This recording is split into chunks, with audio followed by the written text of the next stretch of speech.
This week on Vaticano, we honor the memory of Pope Francis, reflecting on the final chapter of his papacy, explore his spiritual relationship with Benedict XVI, and discover the resting places of popes buried outside the Vatican.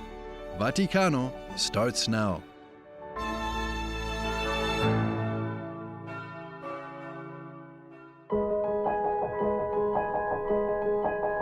After more than 5 weeks in the hospital battling double pneumonia, doctors advised Pope Francis to take 2 months of rest. However, the Holy Father chose to be among the faithful until his final days.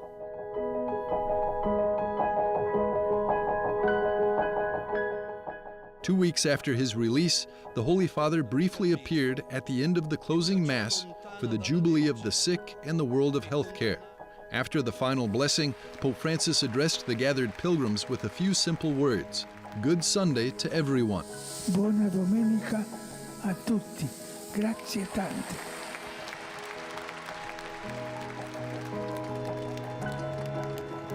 The Holy Father also received the Sacrament of Reconciliation in St. Peter's Basilica, spent time in prayer, and then passed through the Holy Door in union with pilgrims. The following week, Pope Francis made several public appearances. He made a surprise visit to St. Peter's Basilica without his regular papal attire to pray and greet the faithful. And on the eve of Palm Sunday, he visited the Basilica of St. Mary Major in Rome.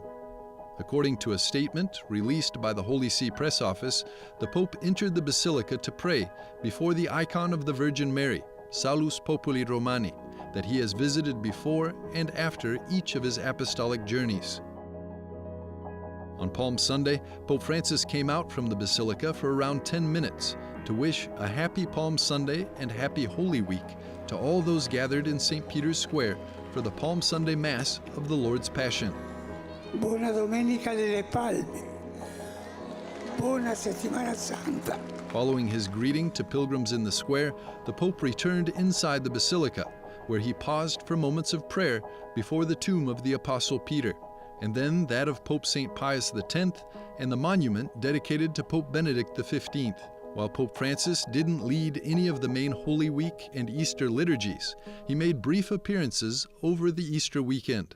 On Holy Thursday, Pope Francis paid a private visit to the Regina Coeli prison in Rome, where he spent about a half hour personally greeting about 70 inmates who regularly attend catechesis sessions and other activities organized by the prison chaplaincy.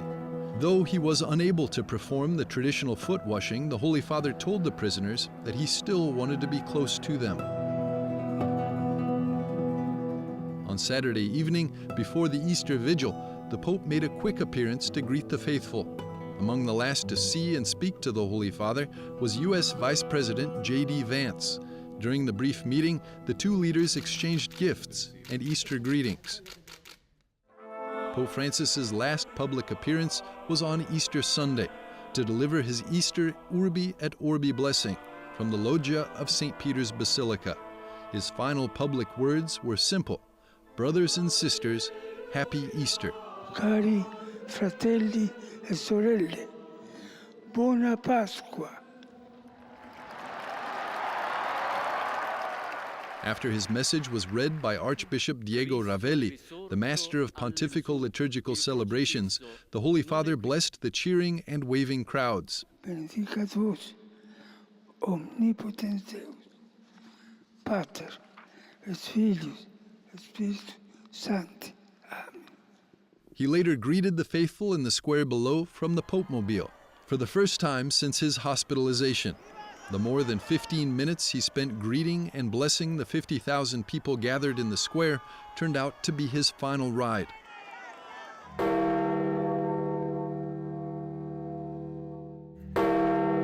The following morning, at 7:35 a.m. local time, the Holy Father passed away following a stroke, which led to a coma and subsequent heart failure. Devo annunciare la morte del nostro Santo Padre Francesco. Despite his frailty, Pope Francis made his final public appearance, doing what he loved most, being among the people and praying with them.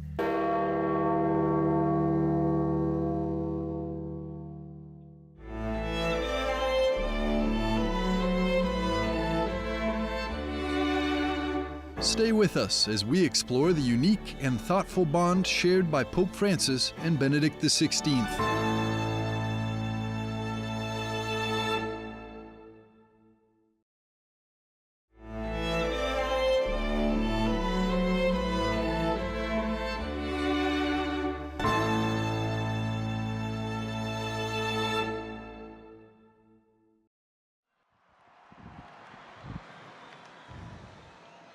Annuncio vobis gaudium magnum, habemus papam.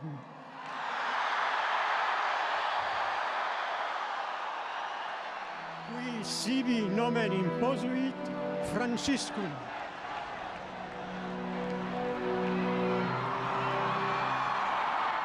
For many, it was a surprise when former Cardinal Jorge Mario Bergoglio stepped out onto the loggia of St. Peter's Basilica on March the 13th, 2013. His clothes had changed, as had his name. The 265th successor of Peter, the leader of the Roman Catholic Church, would thenceforth be known as Pope Francis. This was a moment without precedent in the modern era, and it wasn't just that Francis was the first pope from the Americas. It had been many centuries since a non-reigning pope was alive while another was elected. While his successor appeared before the faithful in St. Peter's Square for the first time, to deafening cheers, Pope Emeritus Benedict XVI, who had stepped down as Pope 2 weeks prior, was hidden away at the papal residence at Castel Gandolfo, quietly watching these events on television. What happened next would have touched the Pope Emeritus deeply. Pope Francis called the faithful worldwide to pray an Our Father and a Hail Mary for Benedict XVI.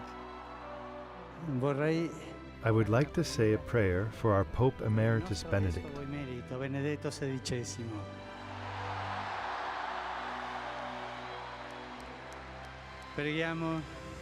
Let us pray together for him, that the Lord may bless him and Mary may protect him. Our Father, who art in heaven, che sei nei cieli, sia santificato il tuo nome. Thus began a decade-long relationship between the two popes, one reigning, one retired.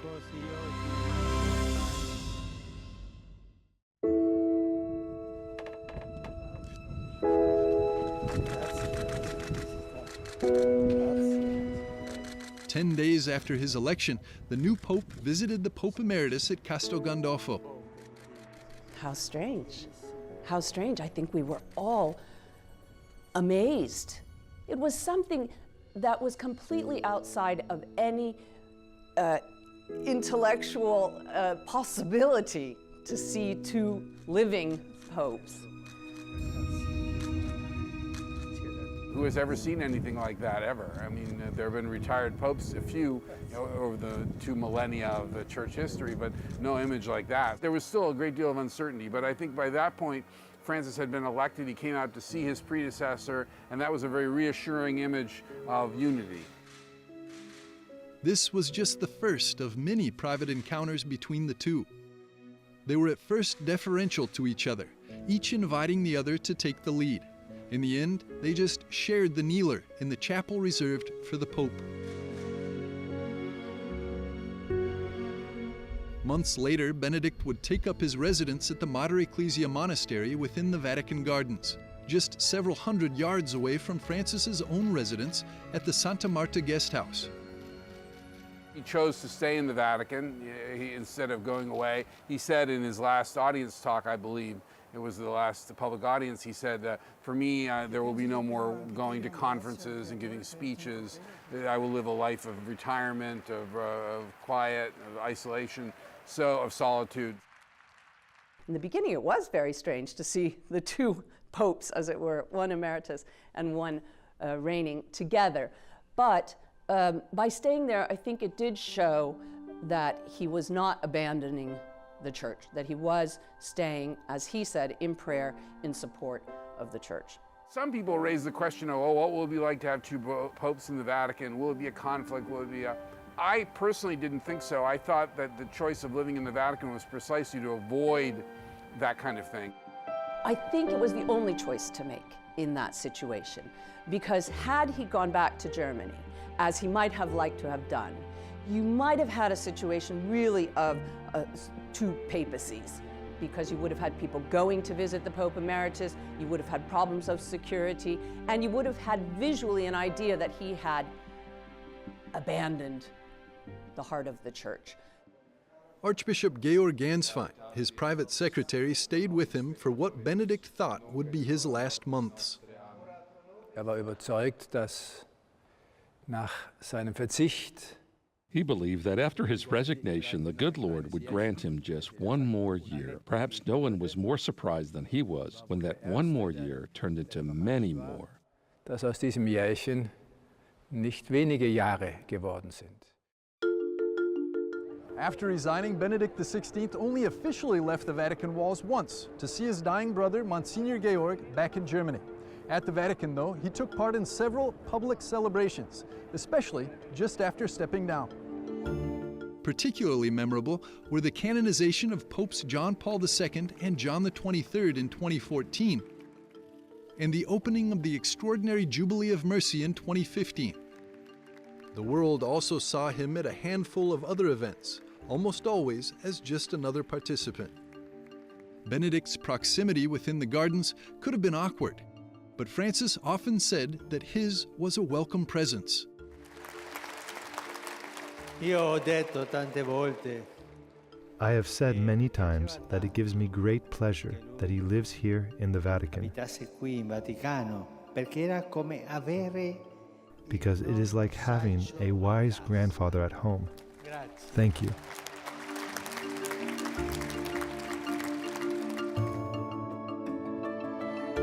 And in Benedict's own words, he was in a good place. La sua bontà. Your goodness, evident from the moment of your election, has continually impressed me and greatly sustains my interior life. The Vatican gardens, even for all their beauty, are not my true home. My true home is your goodness. There I feel safe. Protetto. Pope Francis, during the period of his papacy when Benedict was still alive, treated Benedict with great respect and affection publicly. And as far as we know, that was very sincere. And Francis has said that he consulted with Benedict on certain occasions. I think it was very cordial. Francis himself said he felt he was a wise grandfather for him and for the rest of the Church. And you couldn't have any other idea from Pope Benedict. That's really who he was through and through, certainly the wisdom part. There is reason to think that perhaps Francis felt a bit intimidated by Benedict's presence, and that once Benedict was gone, he felt he had a freer hand. That may be the case, but that doesn't contradict that doesn't conflict with the idea that Francis also did have respect and affection for Benedict. Bavarian journalist and Benedict XVI biographer Peter Zewald actually asked Benedict in interviews if he ever butted heads with Francis. He did not comment on this, at least not to me. I always tried, of course, also as a journalist, to get something out of him, and he said, no, he definitely didn't want to give the impression, not even remotely, that he was speaking out as a kind of shadow pope about his successor's conduct in office.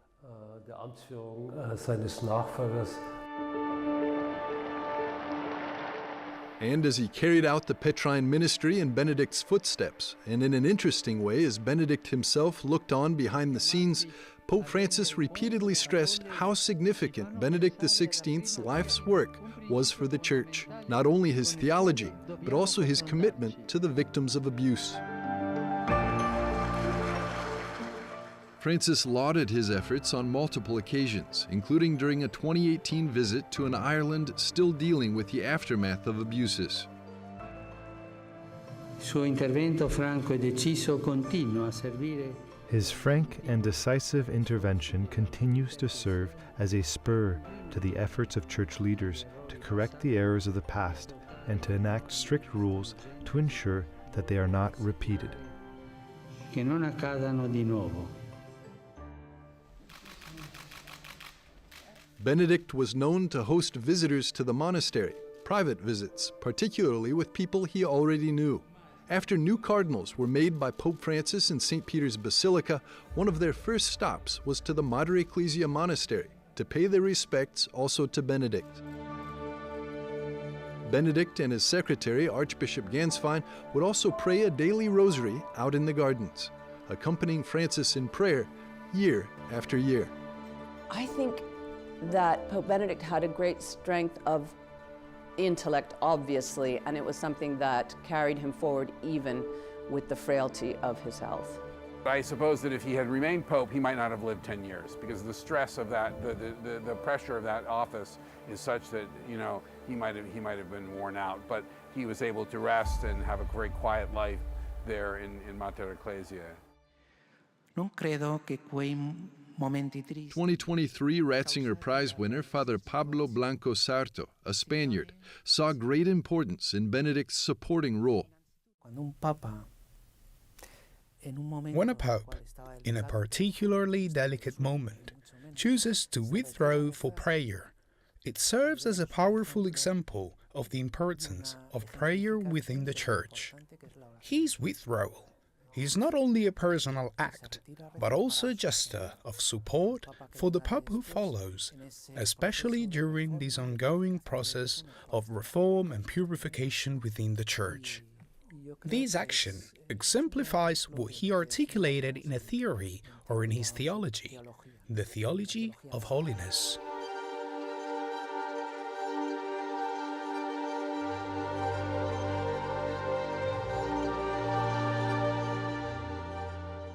Benedict XVI died on New Year's Eve in 2022 at 95 years of age, almost a full 10 years after stepping away from the Petrine ministry. His final words were, "Jesus, I love you." Days later, Francis celebrated Benedict's funeral, commending his soul to God. Benedict, faithful friend of the bridegroom, may your joy be complete as you hear his voice, now and forever.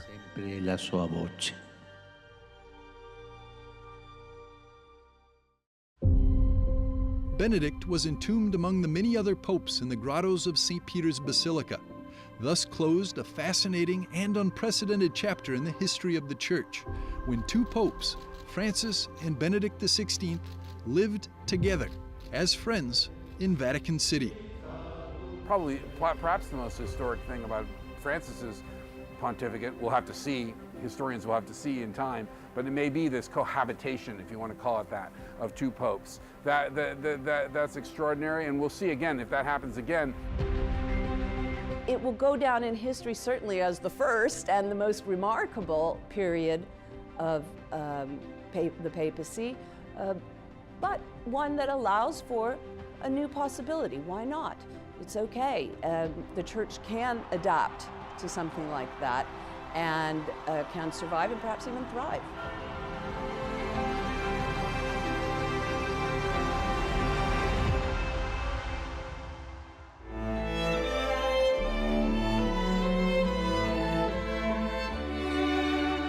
Stay with us to explore the popes who are not buried in the Vatican and the history behind their final resting places.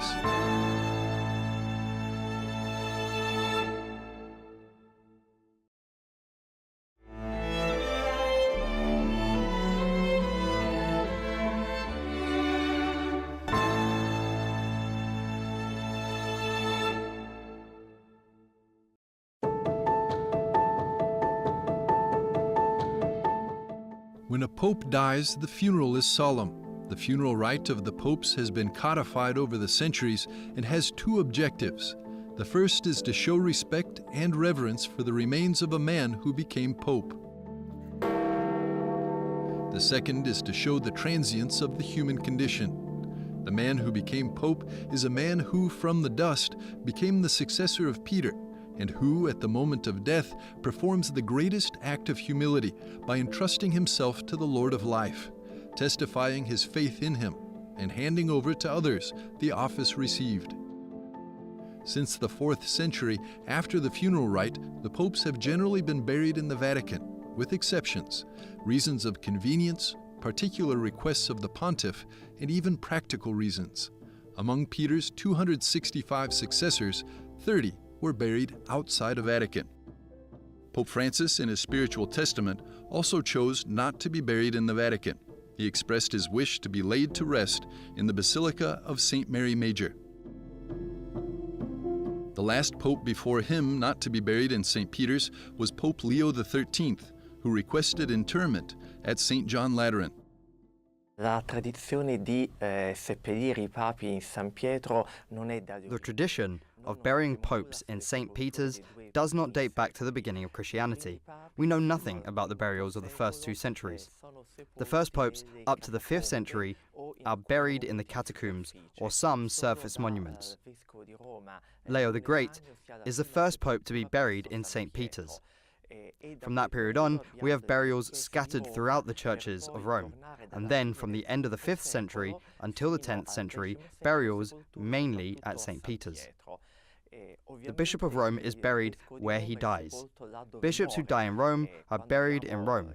Sometimes they are also brought to Rome when death occurs outside. A Roma quando la morte è avvenuta fuori. Pope Francis chose the Basilica of St. Mary Major for his burial because of his deep personal bond with it. He often prayed before the icon of Salus Populi Romani, especially before and after each apostolic journey. He visited the Basilica on the first day of his pontificate. His final visit occurred on April the 12th, 2025, just days before his passing, when he prayed before the icon on the eve of Holy Week. His connection to St. Mary Major was also rooted in his Jesuit identity. It was here that St. Ignatius of Loyola, founder of the Jesuits, celebrated his first Mass. Pope Francis isn't the first pope to be buried in St. Mary Major. The basilica contains the tombs of Honorius III, Nicholas IV, St. Pius V, Sixtus V, Paul V, Clement VIII, and Clement IX.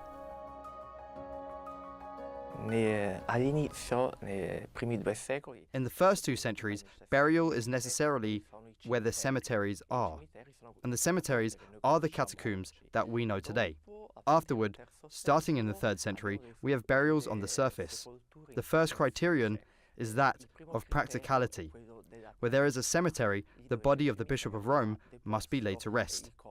Over time, we realize that the Bishop of Rome is a special person. Therefore, we have burials in which all the bishops of Rome are placed together, a holy place par excellence. Un luogo santo per eccellenza. What other churches in Rome house the bodies of the popes? About 90 popes are buried in St. Peter's Basilica, 21 in the Vatican grottos. St. John Lateran is the cathedral of the Pope in Rome, so it's no surprise that many popes have wanted to be buried there. 22, in fact. There are 7 in St. Mary Major, 5 in the Basilica of St. Mary of Minerva, 5 at the Basilica of St. Lawrence outside the walls, 3 at St. Paul outside the walls, and 1 in the Basilica of the 12 Holy Apostles. Among the popes not buried in Rome are Gregory XII, who abdicated before Benedict XVI and is buried in Recanati. Benedict XII and John XXII are in Avignon, France. Saint Celestine V is in L'Aquila, Italy. Blessed Gregory X in Arezzo. Saint Gregory VII in Salerno.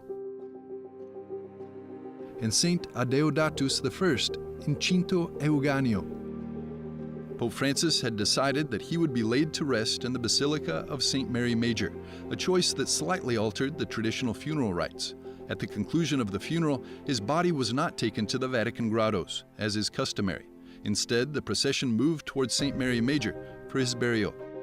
What is, in the end, the meaning of the burial of a pope? Noi abbiamo I primi secoli che vedono una lista. During the first centuries, many bishops of Rome are dubbed as saints. When we move into the 2nd millennium, we lose the recognition of the sanctity of the popes. This recognition has been resumed in recent times. If we look at the 20th century popes, most of them were declared saints. The concept of the pope changes. When does the veneration of the popes return?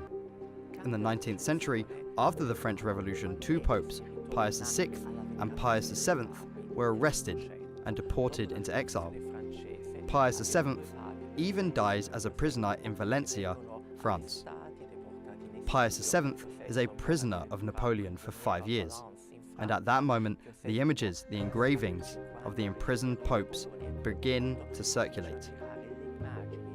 This image also continues in the second half of the 19th century when Pius IX, with the arrival of the Italian government in Rome and the breach of Porta Pia that led to the seizure of Rome by the newborn Italian kingdom, considers himself a prisoner in the Vatican. At that point, what happens? Catholic pilgrims to Rome do not simply come to venerate the tomb of Peter or the tomb of the ancient Roman martyrs, but they come to meet the Pope. And so we come to our days when we also talk about the Papa Boys, the World Youth Days, in which devotion to the Pope, not only dead but living, has become a constitutive element of current Catholicism, a characterizing element. Cattolicesimo attuale, un elemento caratterizzante. In his spiritual testament, Pope Francis requested a simple burial in the earth at St. Mary Major. This beloved basilica will now stand as a place of pilgrimage, in memory of a pope marked by humility and profound devotion to the Blessed Virgin.